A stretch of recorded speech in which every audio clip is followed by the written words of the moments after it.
सोचिए, अगर एक दिन सुबह उठें और पाएं कि आपके आसपास के सारे लोग अचानक अजीब हो गए हैं, हंसते नहीं, रोते नहीं, गुस्सा नहीं करते, बस एक जैसे, शांत और बिना किसी भावना के।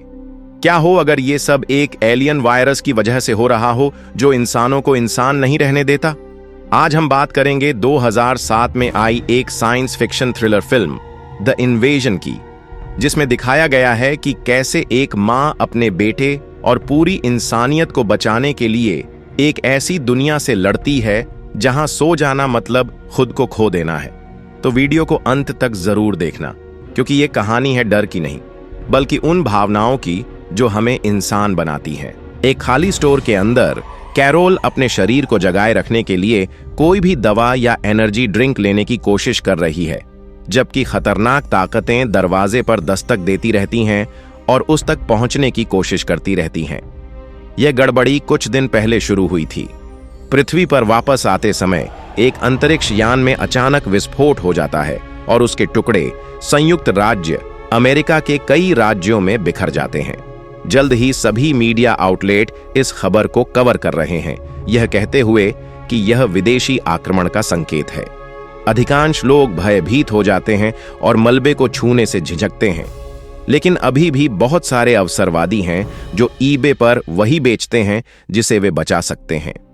रोग नियंत्रण केंद्र के प्रमुख टकर निरीक्षण के लिए दुर्घटना स्थलों में से एक पर पहुंचते हैं और उन्हें पता चलता है कि मलबे के एक टुकड़े में एक रहस्यमय जीव है जो विकिरण के भारी स्तर को झेलने की क्षमता रखता है। जीव तीव्र गति से भी गुणा कर सकता है, जिसका अर्थ है कि यह किसी अन्य ग्रह से आया है। बाहर जाते समय टकर गलती से मलबे के एक छोटे टुकड़े को छू लेता है और उसकी उंगली पर कट लग जाता है, लेकिन वह इसके बारे में ज्यादा नहीं सोचता और चला जाता है। उस शाम बाद में टकर घर जाता है, लेकिन बिना किसी कारण के उसे अनदेखा करने से पहले अपने कुत्ते को उस पर गुर्राता हुआ पाता है। जब वह बिस्तर पर जाता है तो टक्कर के शरीर से अत्यधिक पसीना निकलने लगता है और चेहरे पर तीव्र सेलुलर संघनन का अनुभव होता है, जैसे कि किसी चीज ने उस पर कब्जा कर लिया हो। इस बीच टक्कर की पूर्व पत्नी कैरोल ने अपने बेटे ओलिवर को एक बुरे सपने के कारण चिल्लाते हुए सुना। वह उसे जगाने के लिए तुरंत उसके कमरे में जाती है और पूरी रात उसे आराम देने के लिए उसके साथ रहती है। अगली सुबह कैरोल को टकर का फोन आता है और वह अपने बेटे को देखने के लिए कहता है, जो उसके लिए सामान्य नहीं है। कैरोल नहीं कहती है और फोन रख देती है। इसके बाद कैरोल ओलिवर को स्कूल छोड़ती है और अपने कार्यालय जाती है, जहां वह एक मनोचिकित्सक के रूप में काम करती है। रास्ते में उसकी मुलाकात अपने सबसे अच्छे दोस्त बेन से होती है, जो उसे एक सवारी देने की पेशकश करता है। बेन एक डॉक्टर है और वह कैरोल के साथ इस तथ्य को साझा करता है कि सरकार उनसे कुछ गंभीर बात छिपा रही है, क्योंकि दुर्घटना स्थल पर सभी शोधकर्ताओं ने इस्तीफा दे दिया है। कैरोल राजनीति के मूड में नहीं है और इसके बजाय वह टक्कर के बारे में शिकायत करती है और टिप्पणी करती है कि कैसे वह हाल ही में बहुत अजीब व्यवहार कर रहा है और कैसे वह 4 साल तक दूर रहने के बाद अचानक अपने बेटे को देखना चाहता है। जैसे ही वह अपने कार्यालय पहुंचती है, कैरोल अपनी पहली मरीज वेंडी को देखती है, जो बताती है कि उसका पति हाल ही में बहुत अजीब व्यवहार कर रहा है। कुछ दिन पहले वह उनके घर आया और कुत्ता, जो आमतौर पर एक अच्छा लड़का होता है, बिना किसी कारण के उस पर गुर्राना शुरू कर दिया और उसके पति ने बिना कोई भावना दिखाए उस बेचारे प्राणी को मार डाला। कैरोल को तुरंत एहसास होता है कि कुछ गड़बड़ है, लेकिन अभी के लिए वह वेंडी के लिए एक नई दवा लिखती है। शाम को कैरोल और उसका पड़ोसी अपने बच्चों को ट्रिक या ट्रीटमेंट के लिए बाहर ले जाते हैं। जब वे किसी निश्चित घर के पास पहुंचते हैं तो परिवार का कुत्ता पागलों की तरह भौंकना शुरू कर देता है और मालिक कसम खाता है कि बाकी समय वह एक अच्छा पालतू जानवर है। समूह निकलने की कोशिश करता है, लेकिन अचानक कुत्ता एक लड़के की ओर झपटता है और उसे जमीन पर गिरा देता है। हालांकि लड़के को कोई परेशानी नहीं है, वास्तव में वह अपने नंगे हाथों से कुत्ते का मुंह दबाता है जब तक कि मालिक कुत्ते को लेने नहीं आता। यह पता चला है कि लड़का घायल हो गया है लेकिन उसका चेहरा अभी भी निर्विकार है। इसके बाद समूह कैरोल के घर जाता है और जब लड़के कैंडी बांटते हैं तो पड़ोसी बताता है कि उसका बेटा पिछले कुछ दिनों से बहुत अजीब व्यवहार कर रहा है, मानो उसने अपनी भावनाएं खो दी हों। अचानक ओलिवर दूसरे कमरे से चिल्लाना शुरू कर देता है और जब कैरोल उसके पास जाती है तो वह देखती है कि उसके हाथ से मांस का एक अजीब टुकड़ा निकल रहा है जो उसने कैंडी से लिया था। अगली सुबह कैरोल एक डरी हुई महिला को सड़कों पर भागते हुए देखती है, लेकिन उसे अनदेखा कर देती है। वह उस अजीब मांस को बेन के पास ले जाती है, जो उसे अपने वैज्ञानिक मित्र स्टीफन के साथ साझा करता है। वह देखने का वादा करता है, लेकिन परीक्षण में थोड़ा समय लगेगा। इस बीच एक रहस्यमय वायरस पूरे देश में फैलना शुरू हो गया है, जिससे हर दिन बहुत सारी मौतें हो रही हैं, लेकिन इसका कारण कोई नहीं जानता। जल्द ही राजधानी में एक आपातकालीन बैठक आयोजित की जाती है और टकर बताते हैं कि नया वायरस अभूतपूर्व दर से फैल रहा है, इसलिए यदि वे इसके बारे में कुछ नहीं करते हैं तो देश मंदी में चला जाएगा। जब कुछ शोधकर्ता संभावित समाधान के बारे में पूछते हैं तो टकर कहते हैं कि प्रसार को रोकने का एकमात्र तरीका टीकाकरण कार्यक्रम आयोजित करना है। इस बीच कई संक्रमित वेटर सीधे उस चाय में उल्टी कर देते हैं जिसे वे मेहमानों को परोसने जा रहे हैं। अस्पताल छोड़ने के बाद कैरोल ने देखा कि एक बेघर आदमी को दौरे पड़ रहे हैं, लेकिन भयभीत महिला के विपरीत उसकी मदद की जा रही है। जब वह अपने कार्यालय पहुंचती है तो कैरोल वहां वेंडी के पति को देखकर चौंक जाती है और जब तक वह अपनी पत्नी को नहीं देख लेता तब तक वह वहां से जाने से इनकार कर देता है। वह बोलते समय कभी भी कोई भावना नहीं दिखाते। कैरोल वेंडी को चेतावनी देने के लिए बुलाती है और उसे इमारत में प्रवेश करने से बचाती है। इसलिए वेंडी अपनी बहन के साथ रहने के लिए टैक्सी लेती है। उस रात बाद में कैरोल ने अनिच्छा से ओलिवर को टकर के साथ समय बिताने का फैसला किया, क्योंकि पिता के रूप में यह उसका अधिकार है। टक्कर के घर जाते समय एक डरी हुई महिला अचानक सड़क के बीच में आ जाती है।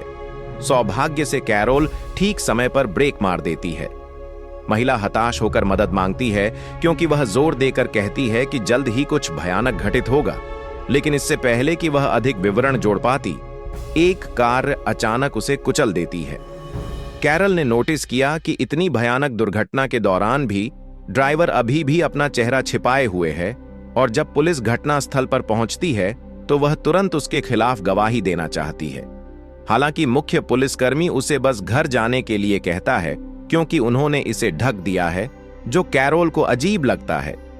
कुछ क्षण बाद कैरोल ओलिवर को टकर के स्थान पर छोड़ देती है, यह देखते हुए कि उसके पूर्व पति के जाने से पहले उसके चेहरे पर ज्यादा भावना नहीं दिखती है।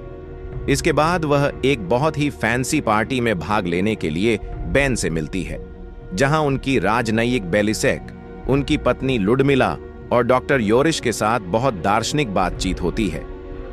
पार्टी के बाद बेन कैरोल को घर ले जाता है और उसे चूमने की कोशिश करता है, लेकिन कैरोल जल्द ही चुंबन तोड़ देती है, क्योंकि वह उनकी दोस्ती को बर्बाद नहीं करना चाहती। एक बार अंदर जाने पर कैरोल ओलिवर को एक संदेश भेजती है और अचानक दरवाजे पर किसी के आने की आवाज आती है। वह इसे थोड़ा सा खोलती है और एक व्यक्ति को जनगणना विभाग के लिए प्रश्न पूछते हुए पाती है, जिसका इस समय कोई मतलब नहीं है। कैरोल अपने चेहरे पर दरवाजा बंद करने की कोशिश करती है, लेकिन वह आदमी अपना हाथ अंदर डाल देता है, जिससे उन दोनों के बीच संघर्ष शुरू हो जाता है। आखिरकार कैरोल जीत जाती है और दरवाजा बंद कर देती है, जिससे वह आदमी चला जाता है। इस बीच ओलिवर को अपने दोस्त जीन के साथ खेलने का मौका मिलता है, जो कहता है कि उसके पिता अजीब व्यवहार कर रहे हैं, और ओलिवर अपने बारे में भी ऐसा ही सोचता है। जब वह घर जाता है तो ओलिवर टकर को उसके लिए एक विशेष पेय बनाते हुए पाता है। अगली सुबह कैरोल ने देखा कि सड़कों पर बहुत से लोगों के चेहरे पर शून्य भाव थे, मानो उनकी आत्मा छीन ली गई हो। जब वह अपने कार्यालय पहुंचती है तो उसे यह जानकर आश्चर्य होता है कि उसके सभी ग्राहकों ने उस दिन के लिए अपनी नियुक्तियां रद्द कर दी हैं। कैरोल वेंडी को फोन करने की कोशिश करती है, लेकिन उसका पति फोन उठाता है और कहता है कि सब कुछ ठीक है। इससे कैरोल उन सभी चीजों के बारे में सोचती है जो वह देख रही है और उसे एहसास होता है कि वायरस लोगों को नियंत्रित कर रहा है। जब वह इस पर कुछ जानकारी गूगल पर तलाशना शुरू करती है तो वह अचानक अपने सचिव को देखकर चौंक जाती है, जो कुछ चाय पेश करता है। इससे पहले कि वह इसे पी सके, कैरोल को बेन का फोन आता है, जो उसे सूचित करता है कि अजीब त्वचा पैच के परीक्षण परिणाम तैयार हैं। कैरोल तुरंत प्रयोगशाला में जाती है, जहां स्टीफन बताते हैं कि त्वचा का नमूना कई आणविक बीजाणुओं से बना होता है, जो नींद के दौरान मानव मस्तिष्क पर कब्जा कर लेते हैं और आनुवंशिक कोड को बदल देते हैं, जिससे व्यक्ति अस्थिर हो जाता है। इसका मतलब यह है कि घातक संक्रमण को रोकने के लिए उन्हें इलाज मिलने तक सोने से मना किया जाता है।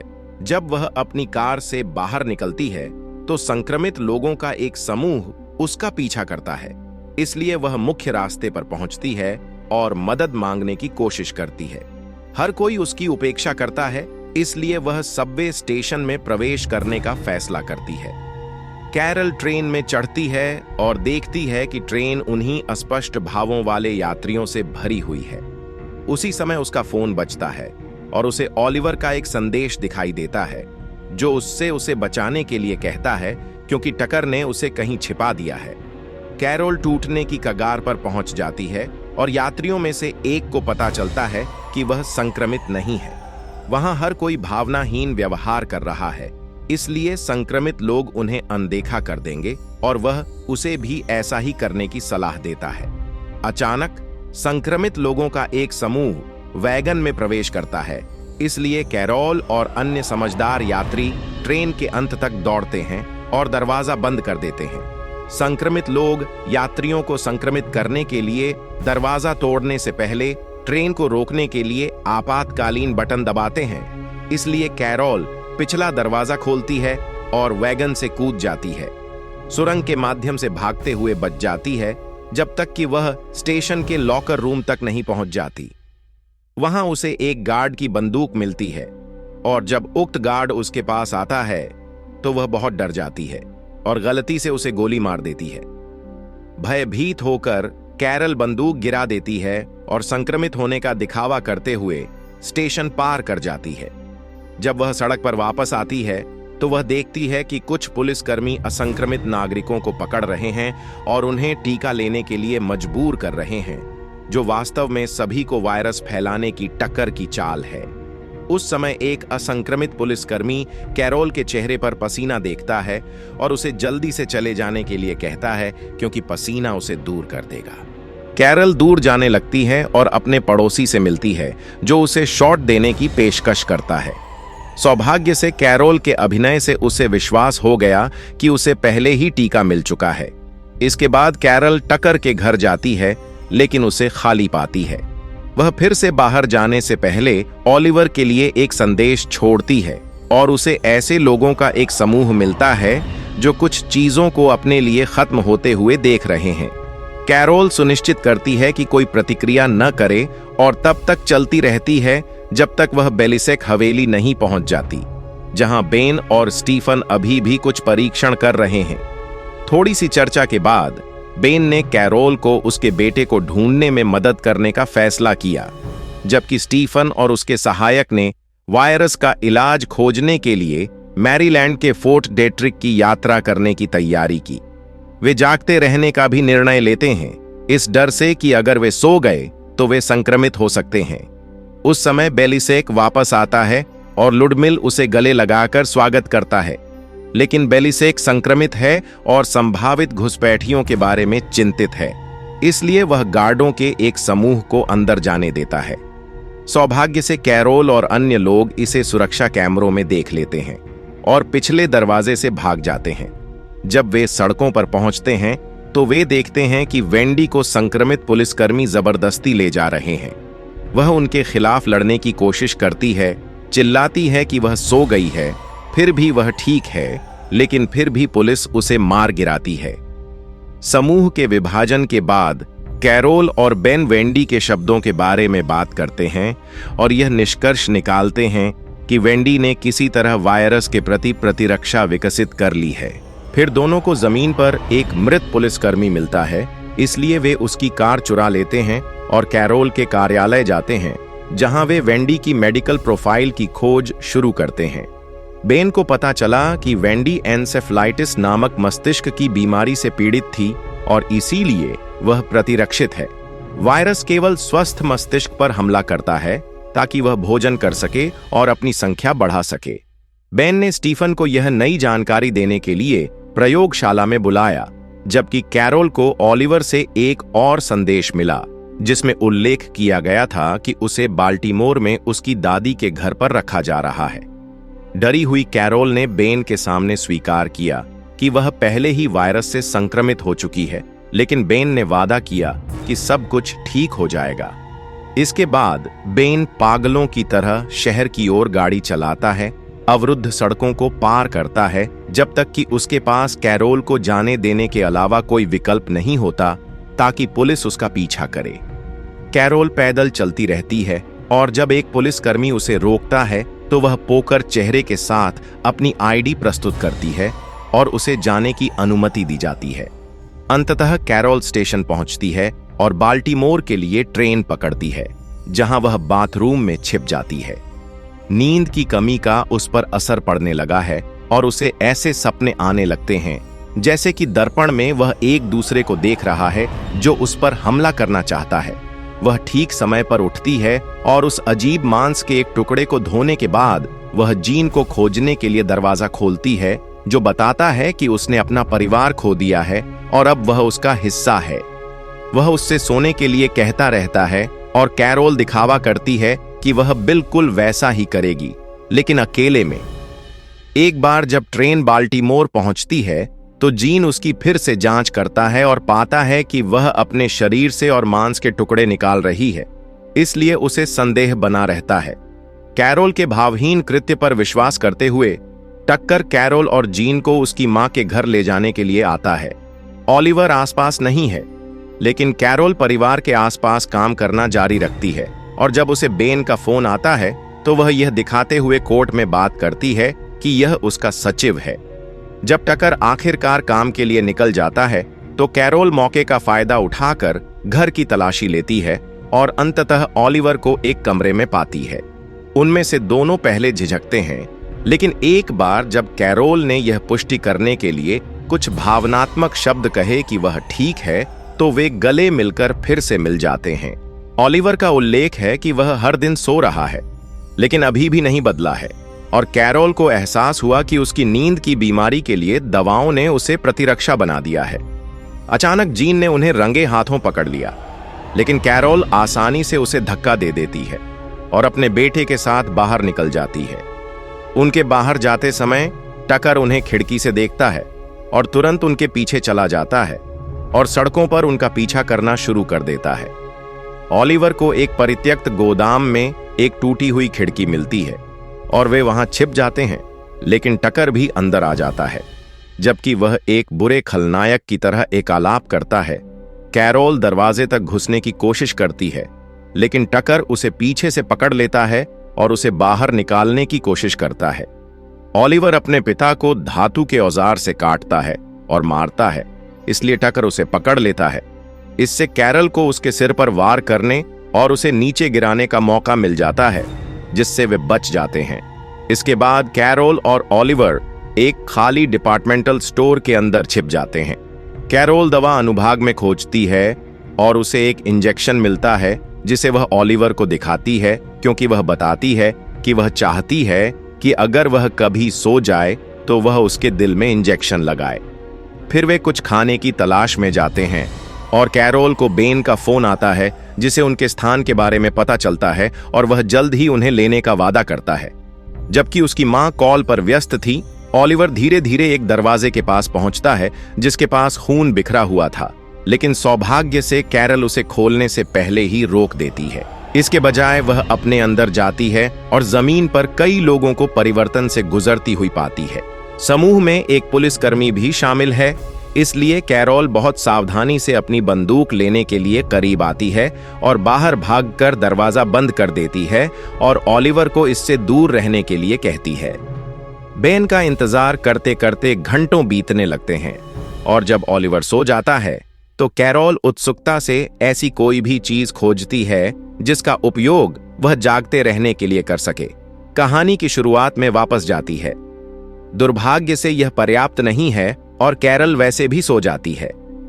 आखिरकार कमरे के अंदर संक्रमित लोग जाग जाते हैं और बाहर निकलने की कोशिश करते समय दरवाजे पर मारना शुरू कर देते हैं। शोर से ओलिवर जाग जाता है और उसे पता चलता है कि उसकी मां सो गई है, इसलिए वह तुरंत उसे सिरिंज का इंजेक्शन लगाता है, जिससे वह जाग जाती है और समय रहते परिवर्तन रद्द कर देती है। फिर कैरोल अपने चेहरे से अजीब मांस धोती है और बाथरूम से बाहर निकलती है और उसे पता चलता है कि बेन आखिरकार आ गया है। वह उसे गले लगाने के लिए दौड़ती है, तभी उसे एहसास होता है कि वह भी संक्रमित हो गया है। कैरोल पीछे हट जाती है क्योंकि बेन कैरोल को नए समाज में शामिल होने के लिए आमंत्रित करता है, जिसमें कोई अपराध, नफरत या भेदभाव नहीं होगा। भयभीत कैरोल उस पर अपनी बंदूक तानती है, लेकिन बेन फिर भी दरवाजा खोलता है और अन्य सभी संक्रमित लोगों को बाहर जाने देता है, इससे पहले कि वह यह कहे कि वे प्रतिरक्षा से नफरत करते हैं, जैसा कि वह ओलिवर की ओर इशारा करता है। समूह बच्चे को पकड़ने की कोशिश करता है, इसलिए कैरोल तेजी से गोलीबारी शुरू कर देती है और उन्हें एक एक करके मार देती है। हालांकि वह बेन को मारने के लिए खुद को तैयार नहीं कर सकती, इसलिए वह उसके पैर में गोली मार देती है और ओलिवर के साथ भाग जाती है। बाहर वे भागने के लिए बेन की कार लेते हैं। जब कैरोल पागलों की तरह गाड़ी चलाती है तो उसे स्टीफन का फोन आता है, जो उसे एक पता बताता है जहां एक हेलीकॉप्टर उनका इंतजार कर रहा होगा। जब वह मुख्य सड़क पर पहुंचती है तो वह खुद को कारों से घिरा हुआ पाती है और दुर्घटनाग्रस्त हो जाती है, जिससे वह बेहोश हो जाती है। बहुत सारे संक्रमित लोग अब कार को घेर लेते हैं और ओलिवर कैरल को हिलाने से पहले दरवाजे बंद कर देता है जब तक कि वह जाग नहीं जाती। एक आदमी खिड़की तोड़ने में कामयाब हो जाता है, लेकिन इससे पहले कि वह उन्हें संक्रमित कर पाता, कैरल तेज हो जाती है और लोगों को भागने के लिए दूर धकेल देती है। कार की छत पर अभी भी कुछ पागल लटके हुए हैं, इसलिए कैरल पागलों की तरह गाड़ी चलाती है और चीजों को गिराने के उद्देश्य से उन पर प्रहार करती है। वहां पुलिस की गाड़ियां भी हैं जो उसे तब तक मारती रहती हैं जब तक वे उसे दुर्घटनाग्रस्त नहीं कर देती और आखिरी कुछ हमलावर एक दुकान की खिड़की के सामने उड़ जाते हैं। सौभाग्य से कार ठीक है और कैरल फोन के माध्यम से स्टीफन से दिशा निर्देश प्राप्त करते हुए गाड़ी चलाती रहती है। एक प्रभावित व्यक्ति उसकी कार पर मोलोटोव बम फेंकता है, लेकिन कैरल फिर भी जलती हुई गाड़ी के साथ गाड़ी चलाती है और तब तक नहीं रुकती जब तक वे सही इमारत के पार्किंग स्थल तक नहीं पहुंच जाते। कार एक खंभे से टकरा जाती है, इसलिए कैरोल और ओलिवर बाहर निकलते हैं और लिफ्ट की ओर भागते हैं, जहां दुश्मन लगभग उनके करीब पहुंच चुके होते हैं। वे उन्हें मारते हैं और दूर धकेल देते हैं, जिससे दरवाजे बंद हो जाते हैं। आखिरकार दोनों छत पर पहुंच जाते हैं, जहां स्टीफन और उसकी सेना के साथी उन्हें हेलीकॉप्टर में बचा लेते हैं। कुछ समय बाद संयुक्त राज्य अमेरिका के बाहर के वैज्ञानिकों ने अंततः एक टीका बना लिया है और इसकी बदौलत एलियन वायरस पूरी दुनिया से खत्म हो गया है, जिससे जीवन फिर से सामान्य हो गया है। वैक्सीन के पीछे के मुख्य वैज्ञानिक के रूप में स्टीफन ने प्रेस को समझाया कि टीका लगाए गए लोगों को पहले की घटनाओं की कोई यादें नहीं होंगी। इस बीच कैरोल ने जीन को गोद ले लिया है और वह अब बेन के साथ रिश्ते में है। जब लड़के स्कूल के लिए निकलते हैं, बेन अखबार पढ़ता है और लोगों द्वारा किए गए हिंसक अपराधों पर टिप्पणी करता है, जिससे कैरल एलियन की शांति की पेशकश के बारे में सोचने लगती है।